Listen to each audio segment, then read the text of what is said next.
Welcome to today's Hinckley Forum. My name is Logan. The Hinckley Institute of Politics is a nonpartisan institute at the University of Utah.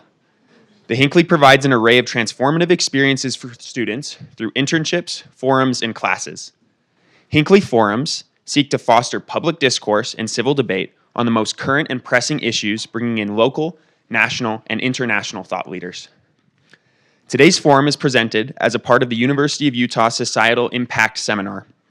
We want to thank the Kem C. Gardner Policy Institute for their partnership on this event.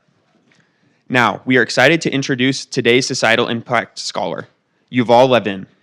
Yuval Levin is the Director of Social, Cultural, and Constitutional Studies at the American Enterprise Institute, where he also holds the Beth and Ravenel Curry Chair in Public Policy. The founder and editor of National Affairs, he is also a senior editor at the New Atlantis, a contributing editor at National Review, and a contributing opinion writer at the New York Times. He is the author of several books on political theory and public policy, most recently, American Covenant, How the Constitution Unified Our Nation, and Could Again. I will now turn it over to Jason Perry, the director of the Hinckley Institute, for some opening remarks. Thank you for being here, everyone. We're so glad that you are. Great lunch, but wait till you hear our speaker today. I just want to take just a moment to talk about what a significant time this is to get this message from Dr. Levin. Some of you may have had a chance to read this book, American Covenant, and then this title is just so impressive here, How the Constitution Unified Our Nation and Could Again. I have a chance to meet with so many of you and talk about what's happening in politics, in the world, and this idea of unity is just such an interesting one. Many of you have talked to me about this, and what does that mean after all? And one of the great principles of this book that I enjoyed so much is unity does not mean thinking alike at all. In fact, one of the great principles of this book is as sort of getting rid of that notion that one must think alike to have some unity. It is about acting together, which I think is just such an important principle right here. This is one of those books that, I don't know, we'll talk about whether it's hopeful, and we get hope from this book. Yes, I'm looking over at Dr. Levin. Okay, we're going to get a thumbs up on that. The hope part of this, but there's just such an important time for us to have this dialogue. And so as you as students, as you look about what's happening, what some things you agree with, things you disagree with, which is often what we focus on, learning to disagree just a little better. The worst thing that can happen is that we disengage entirely because of those things. It's a principle we talk here at the Hinckley Institute of Politics. Whatever your position is, whatever you think about what's happening, it's critical that we stay engaged. And that was one of the messages I got from your book, not just this one, also Time to Build, which was such a great book I recommend from Dr. Levin. Also, it was also one of those books that President Randall had all of us read as members of his cabinet. A critical message at a critical time from one of our premier authors in the United States. Dr. Levin, thank you so much for being with us. Let's give him a hand.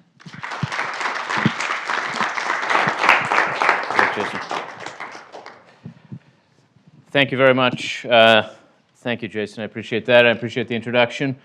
There are a lot of things we could talk about, and I've gotten a chance in spending a couple of days here in Utah to talk with a lot of people, especially about the state of the American Constitution and the character and the importance of the Constitution. Jason and I thought that in talking with you today, maybe I would draw a little bit on the other book that he mentioned, a book called A Time to Build, that takes a little broader view of the country's challenges and that thinks about the nature of the kind of contemporary social challenges we face from the perspective of institutionalism, trying to think about what really are institutions in American life, why do they matter, what does that term really stand for? It's a way of thinking about a challenge that lies at the heart of a lot of our political and social problems now, a set of problems that I think in some ways all of us encounter in one way or another in 21st century America, but that we're not always able quite to put into words. It's a sense we increasingly have that something very important has broken down in our culture and in our politics, in our common life, that this breakdown has undermined trust and cooperation and our ability to just live in peace with other Americans and act together to solve common problems. That something has gone wrong, I think, is pretty clear. But exactly what that is actually isn't quite as clear as we sometimes imagine or pretend that it is. We know that it's not just about the politics of the last few years. It's not just about the pandemic of a few years ago or inflation or the culture war. All of those things have made the problem worse. But the underlying problem, the it that has been made worse, is something deeper. We Americans are living through a social crisis.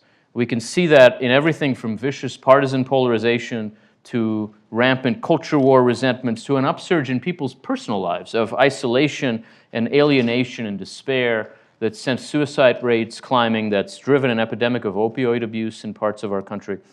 These deep dysfunctions in what seem like very different parts of our society's life seem to have something in common, some kind of common roots. But exactly what are those roots? What is it that's gone wrong here? We know that these are social problems. They have to do with how we deal with each other, with how we deal with our differences, with how we think about other people. But when we try to define our problems in this way, we often miss a big piece of the picture. We tend to imagine our society as a kind of vast open space full of individuals who are having trouble connecting. And so we talk about breaking down walls and building bridges and leveling playing fields, letting people connect. And that's important, but I think what we've been missing in America is not just greater connectedness, but something like more of a structure of social life, a way to give shape and purpose and meaning and concrete identity to the things that we do together. And if American life is a big open space, it's not just a space filled with individuals, it's a space filled with these structures of social life, a space filled with institutions. So that if we are too often failing to build belonging and trust, what we're confronting is, at least in large part, a failure of institutions across the range of American life, all the way from the institutions of family and community to those of the national government, with lots and lots in between. Institutions do a lot more than just connect us. And understanding our social crisis in terms of what they are and what they do could help us to see that crisis in a new light. So what do I mean when I say institutions?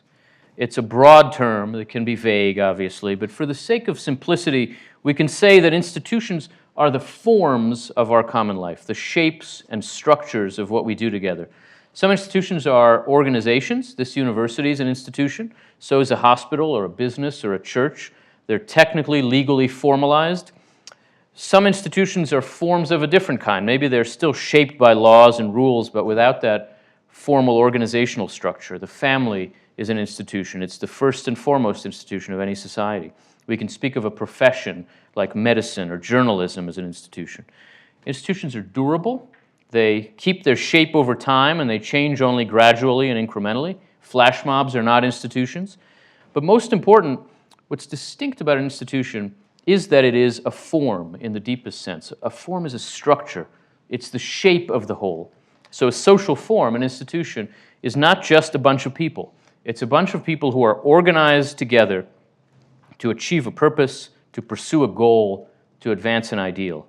The institution gives each of them a role in relation to the others and in relation to the purpose that they're trying to achieve together. It says you're a student, you're a professor, you're an administrator, you're a trustee. Each of you has a certain part to play, a set of responsibilities and obligations and privileges because of that role. And together you're advancing the pursuit of truth, the education of the rising generation, the purpose of the university. That happens in every institution. It works by giving people distinct roles to play in achieving a purpose that they have in common. And that means that institutions are also, by their nature, formative. They structure our interactions with each other, and as a result of that, they actually structure us. They shape our habits, our expectations. They ultimately shape our character. They shape our soul. By giving us roles, they help to form us. So that when you're shaped by an institution, you're not just a person floating out there in the world. You're a student at the school, or you're a doctor at that hospital, you're a member of that church, you're a worker at that factory. And that gives you a particular kind of character, a particular set of goals and boundaries and limits and behaviors. There's such a person in the world as, say, a lawyer or a dentist. You can meet somebody new with a crew cut in a certain kind of manner, and after you talk to him for a while, he'll say, I'm a Marine. And you'll say, yeah, I know you're a Marine, I guess that much. And the reason you knew is because you assume that institutions shape people in a certain way. You have a particular set of expectations about how people are shaped. And that formative role that they play actually has a lot to do with how institutions relate to the social crisis that we're living through. When we do think about institutions now in our culture, it's generally because we know that Americans have been losing trust in them. Over many decades now, we've seen a collapse of trust in institutions of all kinds, public and private and civic and political. You see it in the public opinion data in a way that it's almost a cliche now that we've been losing confidence in our institutions. Gallup has kept track of that, what it calls Americans' confidence in institutions, for many decades. In most cases, they started in 1973, and they still do it now twice a year. And the trend in that set of figures is really unmistakable, so that from big business and banks and the professions to the branches of the federal government to the news media to the academy, they've found that confidence in our institutions has just been plummeting consistently. In the early 1970s, 80% of Americans said that they had a great deal or quite a lot of confidence in doctors and hospitals, for example. Last year, that figure was 37%. 40 years ago, about 65% of Americans said they had a great deal or quite a lot of confidence in organized religion. That figure was 39% last year. 60% of people said they had confidence in the public schools in the early 70s. Now it's about a third of the public that says that. Even in 1975, so if you know history a little bit, a year after Richard Nixon resigns in disgrace from the presidency, 52% of Americans said they had confidence in the presidency. Last year, 32% of Americans said that. Gallup even found that 42% of Americans had confidence in Congress in the 1970s. Last year, that figure was 11%. That pattern holds for almost all the institutions that Gallup asked people about. The American public has gone from extraordinary levels of confidence in the middle of the 20th century to really striking levels of mistrust by now. But why? I think that we don't give enough thought to just what that loss of confidence is actually telling us, what it really means, and why it's happening. Why do we trust an institution, and why do we lose that trust? Part of the answer, obviously, is just about competence. We trust an institution that does its job well, and if it does that job terribly, then we trust it less. But there's a lot more than that going on here. Every core institution in our society performs some important role, educating children or enforcing the law or caring for the poor, providing some kind of service, meeting some need. And it does that by establishing a structure and a process, again, a form for combining people's efforts toward doing that work. And as it does that, as I've said, each institution also forms the people in it to do that work in a particular way, and ideally to do that work responsibly and reliably. It shapes people's behavior and character so that it fosters a kind of ethic that's built around some distinct idea of integrity that's distinct to that work. That's why we trust an institution and the people who make it up, because we think it has that effect on them, that it makes the people within it trustworthy. We trust a political institution when it seems to shape people who are part of it to take the public interest more seriously. We trust a business because it promises quality and reliability, and it rewards its workers when they deliver those. We trust a profession because it imposes standards and rules on its members that are intended to make them worthy of trust. A Catholic priest doesn't reveal what he hears in confession. A scientist only says what she can verify. A parent puts his children first. We have certain expectations of people in particular institutional roles, and we hold them accountable by those standards. We lose trust in an institution when we no longer really believe that it plays that kind of ethical or formative role, shaping the people within it to be trustworthy. That can happen through simple corruption, when an institution might try to form the people in it but doesn't overcome their bad behavior and ends up instead covering up for it, masking it. When a bank cheats its customers, obviously it loses our trust. But that kind of abuse of power, which certainly exists in our time, exists in every time. And so it's certainly part of our loss of trust, but it doesn't explain the really exceptional collapse of trust in American institutions in recent decades. What stands out about our time in particular is a distinct kind of institutional dereliction, a failure even to try to form trustworthy people, and a tendency to think about institutions not as molds of character and behavior, but as platforms for performance and for prominence.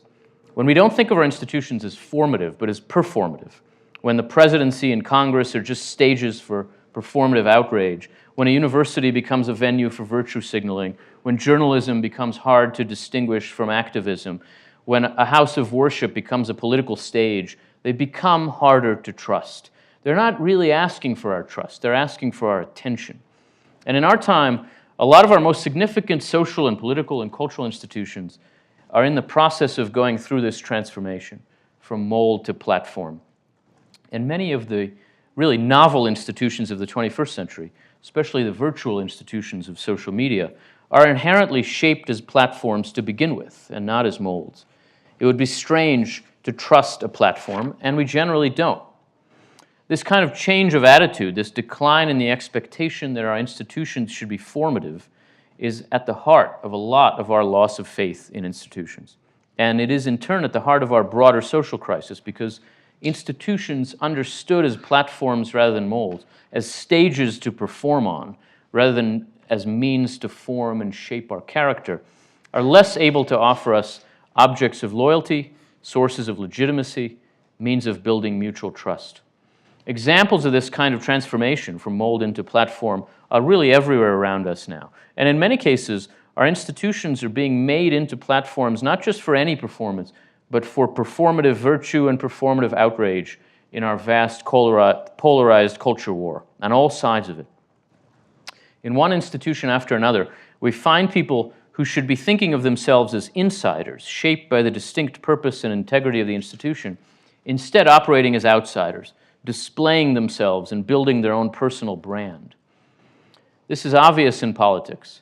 Too many members of Congress now run for office less to be involved in legislative work and more to have a prominent platform in the culture war, to become more visible on cable news or talk radio, to build a social media following, and use their elected office mostly as a platform for complaining about government. So you find them running to find a camera rather than participating in committee work, and using that camera to complain. You wouldn't believe what happens here in Congress. And you want to say, well, you're in your 8th term in the House. Aren't you what happens here in Congress?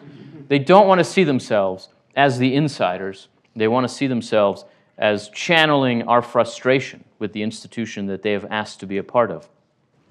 We can see it beyond politics, too. A lot of professionals in a variety of fields, journalists and scientists and corporate leaders, rather than play their part in the work of the institutions they're part of and earn people's trust by being constrained and shaped by the requirements of those institutions, find ways to elevate themselves on social media and build their personal brands, to use the platform they get by being prominent people in those institutions to raise themselves up.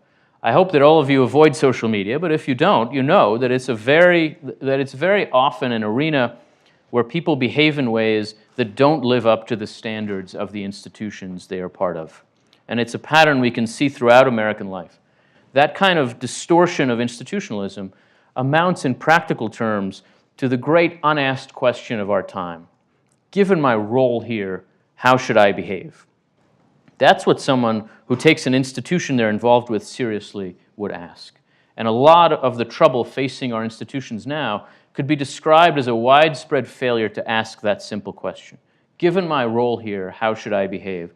As a president of the United States, or a member of Congress, or a teacher, or a pastor, or a worker, or a parent, what should I do here? It's a question that can make us better because in a moment of decision, it can force us to think about what's expected of us, what's required of us, to think about what it would mean to be responsible in that situation, rather than just what do I want out of it. Now, this doesn't have to be a grand, elevated question in some big moment of dramatic crisis. It's a question that we all face all the time. If someone cuts me off on the highway and I want to yell out what I think of them, but I remember that my kids are sitting in the back, I'm being shaped by an institutional role to behave a little bit better because something ought to be expected of me as a result of that role. We all do this all the time, but I think these days we don't do it enough. Given my role here, how should I behave? A lot of people we most respect today seem to ask that kind of question before they make important judgments. And a lot of the people who most drive us crazy, who we really think are part of the problem, fail to ask that question when they just obviously should. and leave us asking, how could that person in that position have done that? That's one way to understand the transformation of our expectations of institutions, which has so much to do with the broader set of problems that we're dealing with. It's a transformation that's left a lot of Americans with a sense that our institutions aren't there for them and can't be trusted, that they aren't really in the business of earning trust. And that's left a lot of us short of sources of formation and belonging and legitimacy and unity. It amounts to a failure of responsibility. Failing to think about the roles we have in the institutions we're part of makes us irresponsible. And we're living in an age when too many of us are irresponsible in that way too much of the time. So what could we possibly do about it? I think we have to start by acknowledging that that's not an easy question and there's not an easy answer. The problem I'm describing is very widespread and very deep. But I do think that we can say a few things about what ways forward might look like. Dealing with this kind of problem requires, to begin with, a change of mindset, a recognition that the problem has to do with a deformation of our understanding of institutions, and that each of us in the various institutions that we're part of needs to think a little differently about the roles we have and the obligations we have.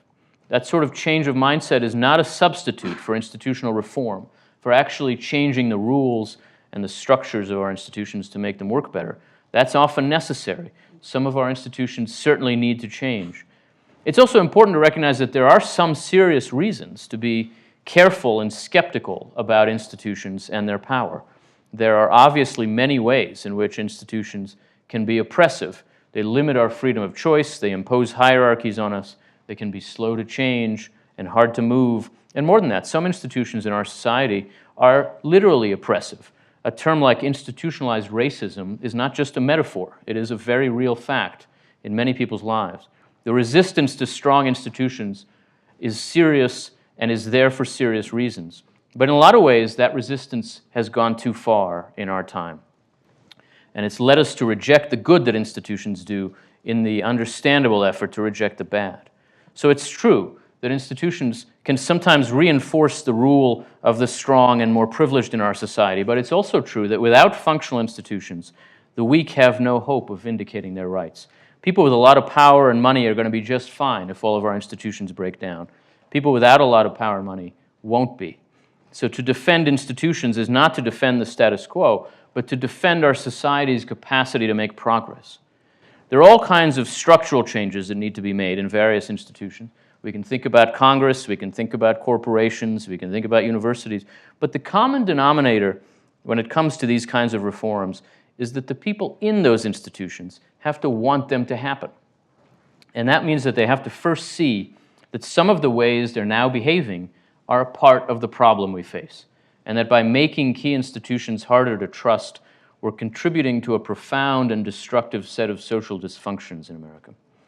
So in the end, the answer comes down to each of us, even to you as students in this university. We can point to all kinds of complicated theories about how to build the trust that's required for our society to work better.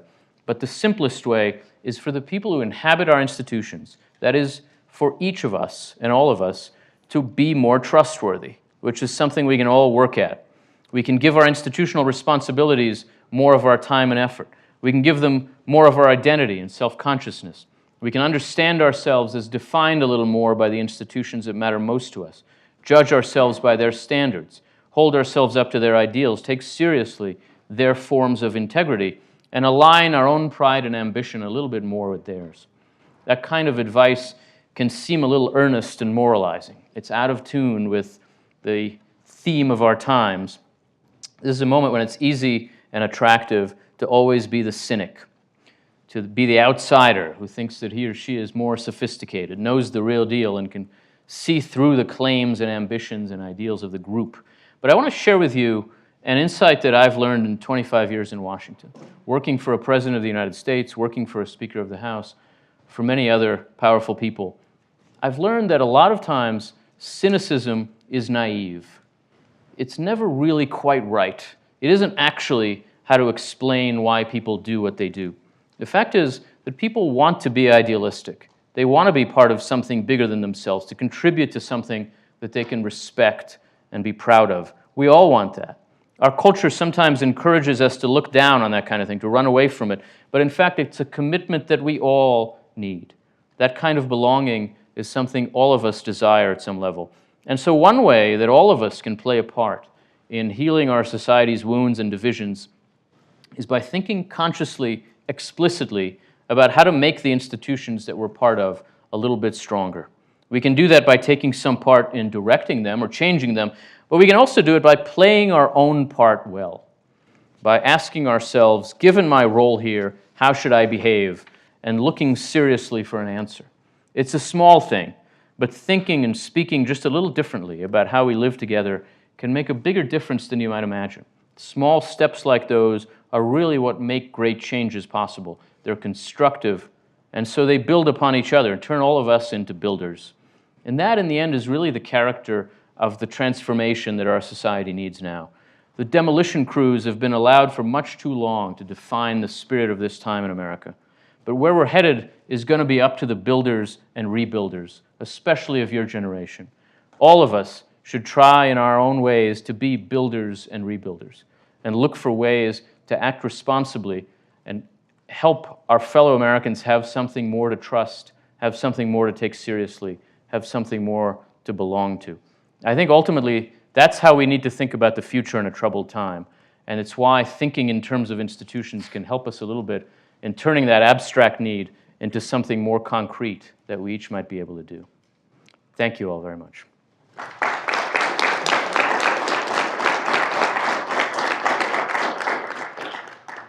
Okay, we will now take some questions for the audience for Dr. Levin.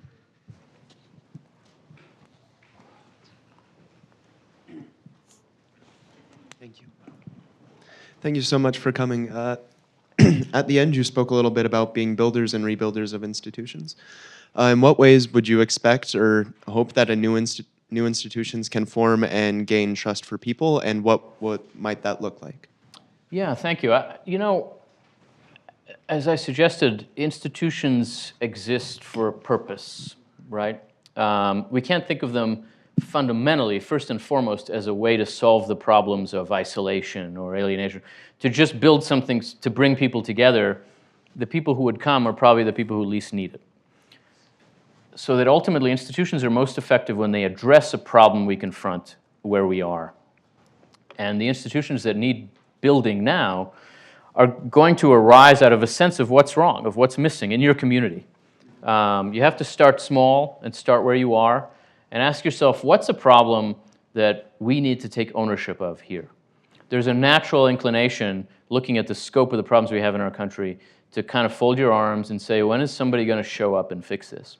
And at some point, you need to look in the mirror and realize somebody has shown up, and it's time to get to work.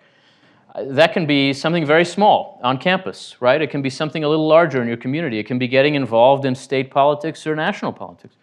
But our strongest institutions are built to address practical problems. And so I would turn the question to you and say, what's a problem in your community that no one is dealing with that you think you have to bring people together to deal with? And there are all kinds of things. You know, where I live in Maryland, I'm involved in a little organization that got started to teach new immigrants English. I'm an immigrant to the United States. I came as a child. It's a cause that's important to me. But this was started by a neighbor. It wasn't something that we, that any public official came and told us to do. I think that's a way to start. You have to see problems at a scale where they're manageable and where you can actually do something about them. And don't imagine that somebody's already thought about how to fix this. You should think about how to fix it and build something to do it together. Thank you. That's how I'd start. Okay, so I'm one of the forum hosts, but I really want to ask this question. Beyond just empowering myself to get active in my community, how can I empower other people who are also in my community? You know, one of my personal heroes is former Senator Bobby Kennedy, Yeah. JFK's brother, and his speech, the Ripple of Hope speech. I listen to it every day, and it's very near and dear to me. But are there any speeches like that as well? I guess this is kind of a two-part question. Yeah. First part is, how can I empower other people in my community to act on helping one another in the same way that I want them to or that I want to? And then second part, are there any specific moments in your political career, or any specific people in your political career that also inspired you? Yeah, thank you. I appreciate that question. So I think these questions are, of course, related to each other very much. And the way to help empower other people is to get involved in starting something they can be part of. Sometimes that means joining an institution, and joining is hard. Americans are not generally joiners the way we used to be. But joining matters. There are things you can be part of that you can be proud to belong to. There are all kinds of campus organizations like that, I'm sure, and there are all kinds of civic organizations like that. And part of the way to draw other people into that kind of engagement and activity is to show them what it looks like, to help them see that it exists, to start something new to solve a nearby problem. But I think there's also a role for politics. This is a moment where we're inclined to be pretty cynical about politics. And I don't think that's the right attitude. I don't think we should leave politics to the cynics. Because when you do that, you make their cynicism true. But it's not true. Political engagement can really be a way to address public problems meaningfully, to draw people into civic engagement. The most important office in our republic is not the president, it's the citizen. And we have to think about citizenship as an office, as involving certain responsibilities, also certain powers and privileges, and as something that demands something of us. To my mind, that's the way to think about how to take on a problem in the first person, to say, this is mine, I own this. If it works out, it's my success, but if it fails, it's my failure. And then to broaden that out and say, it's ours as well. In terms of thinking about politics, as I suggested already, I'm not a cynic about politics. I think it can make a difference. In some ways, the hardest lesson to learn, and it's a lesson you learn by seeing politics close up more than by seeing it from a distance, is that just about everybody thinks they're doing the right thing. There are very few people in our politics who actually get out of bed to try to make somebody's day miserable. It happens. There are sociopaths. They really are. But they are rare. They're more rare than you think. And so an attitude toward politics that says, I'm on the right side, and the people on the other side are trying to ruin the country, is probably not very well informed about the circumstances you're getting yourself involved in. The fact is, the people on the other side think they're improving the country too. They may be wrong. Sometimes they are. But they're not acting out of malice. And that's harder to see than you might think. It's something we can nod our head to in principle, but to actually wrap your head around it and see it that way gives you a sense of American political life as a venue for thinking about what really would improve the country. And some of that is a matter of argument, some of that is a matter of just bargaining and accommodation and figuring out ways to get at a solution that's reasonably acceptable to a broad enough number of people, rather than insisting that the only possible solution is the one that you think is 100% right. I tend to value politicians who are capable of being prudent in that way. They have their principles. They know what they would do if they could do whatever they wanted, but they also know they can't do whatever they want. And that's a hard thing to see nowadays. I think a lot of people approach politics thinking what success would mean is that these damn other people would go away. The other party would disappear. Well, that's not ever going to happen. And if you begin to approach politics by recognizing that, I think you can really make a constructive difference. There are such people in Congress, even in Congress. There are such people at the state level. There are governors like that we can learn from. And I think we shouldn't despair of a practical and functional politics. And you should try to engage in it too if politics speaks to you. It's not for everybody, but it's good that it's for some people. Yeah. I think you've got a mic here. So hello. Thank you for the talk. I was just interested broadly in the sense of like how you believe that social media should be used in terms of rebuilding and reforming a lot of stuff. Yeah. Because we think about it now, social media is a large part of people's lives. People are getting information, they're getting news, they're finding ways to go and get involved in their own communities. And it's like sort of a ubiquitous part, especially in Gen Z culture. So I was just wondering how you believe social media should play a part. Yeah, thank you. I think it is important to ask ourselves, how do we use this tool constructively? Because there's an increasing awareness of the dangers of social media in our cultural life and in our politics, and there are dangers. It encourages a kind of performativeness, and it encourages habits that we wouldn't think of as constructive in the real world. But I think you can use social media as a supplement to living in the real world rather than as a substitute for it. And if we do that, then there are many ways to use it constructively. I think if we make sure that it serves friendships we actually have in the world rather than standing in place of those, it can help strengthen our social connections. I think if we don't mistake expression for action in politics, but use social media to facilitate action, then it can make a real difference.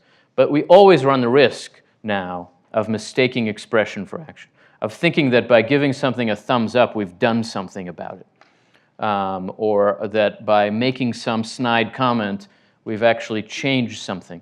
The fact is, just talking doesn't do much. Politics requires actual organizing. It requires bringing people together in a way that makes for durable action. And I think there's a lot of really ephemeral political speech now where you can show that, 1 million people agree with this post about how terrible that guy is, but then the whole thing dissipates. You're not able to do anything about it. And so we have to think about social media as a powerful way to organize action rather than as a substitute for action. Right now, I think a lot of times it makes us passive. It makes us feel like we've done something when we've done nothing whatsoever. And in a funny way, passivity is really the distinct kind of social challenge of this moment. People who spend their time thinking about social breakdown, sociologists and economists, for a long time thought about social breakdown in American life as a kind of excess of energy, people doing things too soon, jumping in too quick, getting ahead of themselves. And now we think of social breakdown more and more as people stepping back from the world, being too passive, waiting too long to get started, spending too much time in the basement playing video games. And in a way, we've gone from thinking of for example, we've seen a dramatic decline in teen pregnancy, which is great. We've also seen a dramatic decline in teen dating and driving and doing anything at all, which is not great. That's the kind of characteristic social challenge of the age of social media. And I think we have to think about ways of helping social media facilitate and complement our being active in the real world rather than substitute for it.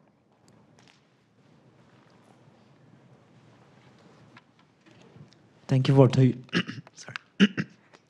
Thank you. You want my water? All right. Thank you for your talk. I have one question. So, how do you see the role of populism in the context of these institutions being weakened?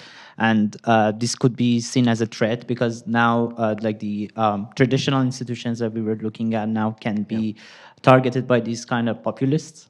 So, I just want to know your opinion. Yeah, populism. I think populism is an expression of mistrust in elites.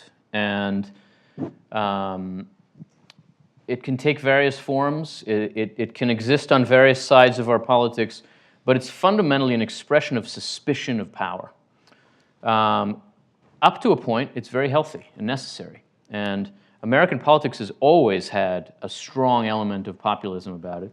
And there have always been moments, waves of populism throughout our history that have washed over smug institutions and forced them to confront the reality that they're not serving people well enough. That's essential, that's necessary.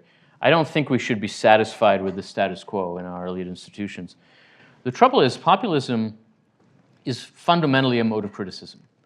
It's not itself a better way to organize institutions. And so it's difficult for populism to function in the driver's seat, right? It's difficult for it to serve as the organizing principle of a governing movement rather than just the organizing principle of a political movement that's critical of people in power. And so when populism gets very strong, and I think in some ways we are living through the most intense populist period in American history, because oftentimes past populist periods have functioned as ways of forcing the political parties to change. Now they're really in the driver's seat. And this is why, at the end of that talk, I suggest to you that demolition is not enough. Change requires both demolition and construction. Demolition is necessary. I don't think we should be against it. There are things that need to be torn down. But demolition has to be followed by construction. And we have to have an idea of what we want to do instead. What you get when you don't have that idea are leaders who become insiders but continue functioning as outsiders, who keep talking to the government when they are the government. And you see that now all over the world, certainly in the United States. And that mode of leadership is ultimately a failed mode of leadership. It doesn't come to terms with the responsibilities that come with being an insider, with thinking, this is actually my responsibility now. I'm in charge of running the bureaucracy. I can't just be at war with the bureaucracy. Maybe it needs to change, but what does it need to be? What does it need to do? What is it for? So I think that populism plays an essential corrective role in the life of a democracy, but that there has to also be an element of our politics that understands itself as a builder, as trying to construct something. I think right now we are missing that element. Both parties want to be the populist party. Everybody in both parties wants to be the outsider. And look, when you actually become the president of the United States, you're not an outsider. There's no more insider job in the world than that job. You have to think of yourself as having responsibilities. And that's been hard for populist leaders. It's hard for them in every democracy around the world. So it's gotten to the point where I'm worried about it. Populism is very important, but it's not sufficient. Hi, thank you. I'm hoping to ask more of a theoretical question. So you present institutions as structures that are durable and long-lasting and suggest that they are there to form people and how we behave. And at the same time, however, you also seem to say that the solution lies in the people that make up those institutions. Yeah. So asking yourself, how should I behave given my role? Yeah. And so I'm wondering how we can reconcile those two ideas of institutions as separate from the people that make them up, and how we can expect them to change or reform if institutions are supposed to persist aside from individual agency. Yeah, I think there's actually no way around that problem, right? So institutions shape people, and people shape institutions. That's the cycle we live in. The question is, where can we intervene if things are broken? Where can we step in and try to change something? And I think that in that sense, we have to think about both institutional reform and a change of mindset. And the change of mindset, just as a matter of fact, has to precede institutional reform, right? So a lot of my day job is about trying to fix Congress. It's not going great, but the challenge in fixing that institution is that only the members can change the rules. And so you can't really force them to do anything. And the president can't make them do it. The courts can't make them do it. Congress in our system has only powers, no duties, unlike the president or the courts. And so in order to change, the people inside it would have to want to change. And that means that you have to start by helping them see what the purpose of the institution is, what its relation to them ought to be, what isn't working, and what they might do about it. I think that most institutional reform works that way. It can't be forced from the outside. It has to be driven from the inside, which means that it does have to start with some recognition, some understanding of the power of playing a role well. Our society has never really been all that comfortable with this. Americans are individualists.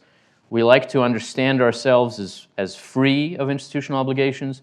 We value the outsider, the rebel, in a leather jacket on a motorcycle. That figure has been part of American life for a long time. But if you think about your life and who has affected you and who you've learned from and who you've been inspired by and who you take seriously and respect, it's probably not the loner on the motorcycle. It's the teacher, it's the coach, it's the parent, it's the leader, it's a person with real responsibility who wears that responsibility heavily and acts under it in a way that you can take seriously and think, I could be like that. Playing a role well is really important, and we need a vocabulary for valuing and appreciating it. And so to me, that's a reason to start by thinking about what institutions are and what they do, how they relate to us, because we can't change them until we appreciate what's involved in taking them seriously.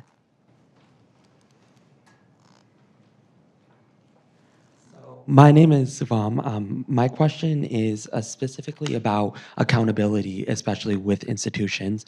Minority groups a lot of the time are constantly shunned by these institutions and feel like even if they're getting involved, there isn't necessarily anything being changed. So moving forward, what can we do to kind of change that accountability culture and maybe gain trust from minority groups who have struggled? Yeah, thank you. I do think that accountability is essential. It's one of the things that taking an institution seriously means, is that you have to be bound by its limits and accountable, answerable to its demands. A lot of the times when we don't trust an institution, when we think it isn't on our side, it's not because it doesn't seem to be capable of doing its job, but because it isn't limited. It isn't constrained by what it says are the rules. When people don't trust the police, it's not because they don't think that the police can control crime. It's because they don't think that they would stop. It's because they're not sure they wouldn't use their power against me. And that mode of constraint is a powerful part of what institutions do for us. You trust a scientist because there are things that person wouldn't claim, right? You trust a journalist because there are things that person wouldn't assert. There's a process that they're accountable to. And you know that if they just say stuff, they'll get in trouble in their institution because that's not what we do. A really trustworthy institution has standards like that holds people up to the boundaries on their power and forces them to say, this is all I can do. I can't do more than this. I think that's the essence of the kind of accountability that we require. And a lot of the damage that's done by the kind of platform, performative idea of institution that I talked about is that people just stop being constrained by those boundaries. Yeah, they're journalists, but what it means is they have a big Twitter following, and so they can just say stuff. And what that does is systematically dismantle our ability to trust the institution they work for, right? Because it's clear that this is just another person saying another thing. And so when everything gets politicized, it becomes very hard for us to take anything seriously. I think accountability is fundamentally about restraint. It's fundamentally about boundaries. And recovering that sense, a lot of times the answer to that question, given my role here, what should I do, is about what you should not do, right? It's about what a person like you, that is a person with your responsibilities, should make sure not to do. That's the hardest part of institutional responsibility, but I think it's essential, especially to trust. You mentioned earlier how institutions are becoming more performative, more members of Congress are running so they can have like a platform in the culture wars. Do you think there's any specific solution to this problem of increasing performativity?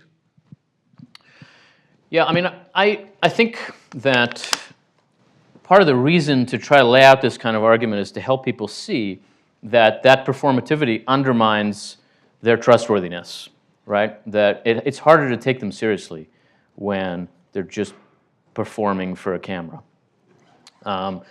And it isn't always obvious. There are great advantages to this kind of performative institutionalism, right? It does raise your profile.